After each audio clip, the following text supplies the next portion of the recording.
Hello, and welcome to Better English in Tacoma. My name is Karen, and today I'm going to be reading Chapter 4 from The Story of God's Love for You. It's entitled A New Beginning, and it's based on the Bible, Genesis 6 through 9.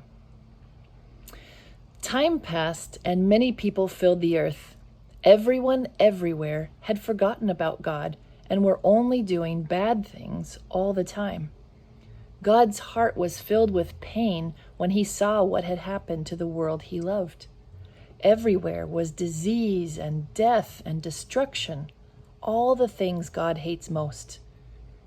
Now Noah was God's friend, which was odd in those days because no one else was. Noah listened to God. He talked to God. He just loved being with God, kind of like you do with your best friend. Noah, God said, things have gone wrong. People have filled my world with hate instead of love. They are destroying themselves and each other and my world. I must stop them. First, we'll build an ark. Do you know how to build an ark? Neither did Noah. Luckily, God knew, and he would show him. A storm is coming, God told Noah, but I will rescue you, I promise. I'll send the animals to you, ones that creep and crawl and slither and slime and gallop and hop and bound and climb. And don't forget to pack everyone's food.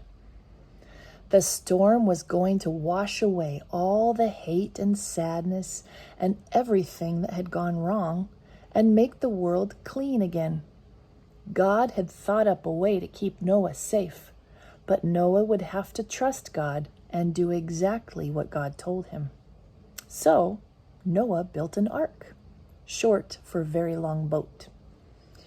Noah's neighbors came out to watch and point and laugh because they didn't believe Noah about the boat or the storm or needing to be rescued.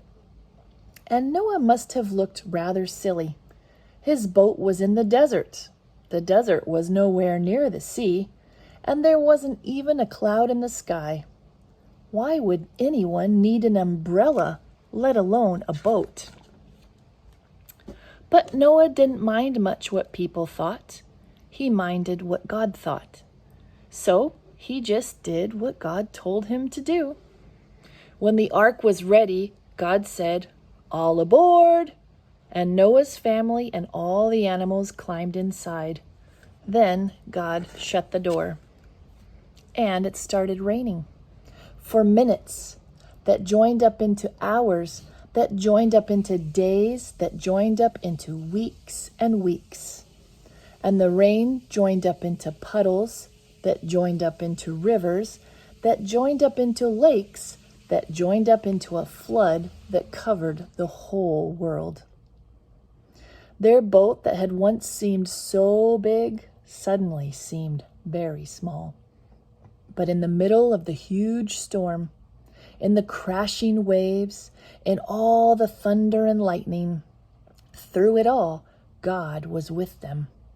And God kept them safe for 40 long days and 40 long nights. Finally, the rain stopped.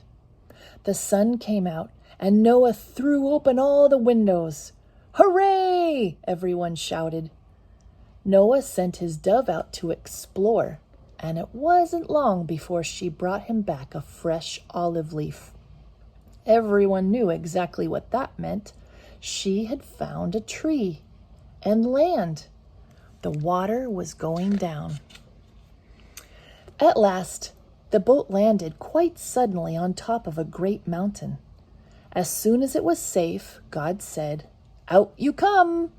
And so they did, everyone skipping and dancing onto dry land. The first thing Noah did was to thank God for rescuing them, just as he had promised. And the first thing God did was make another promise.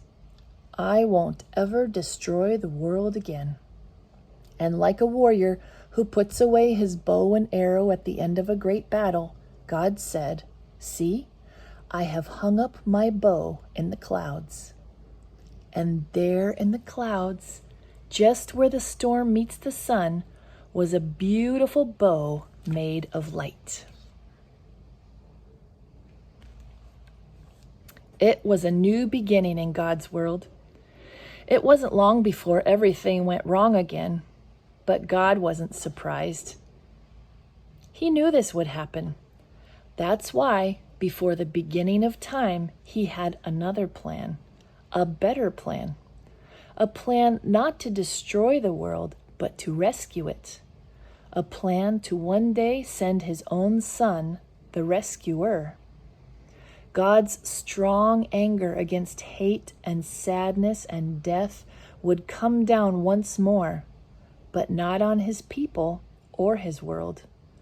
No, God's war bow was not pointing down at his people. It was pointing up into the heart of heaven.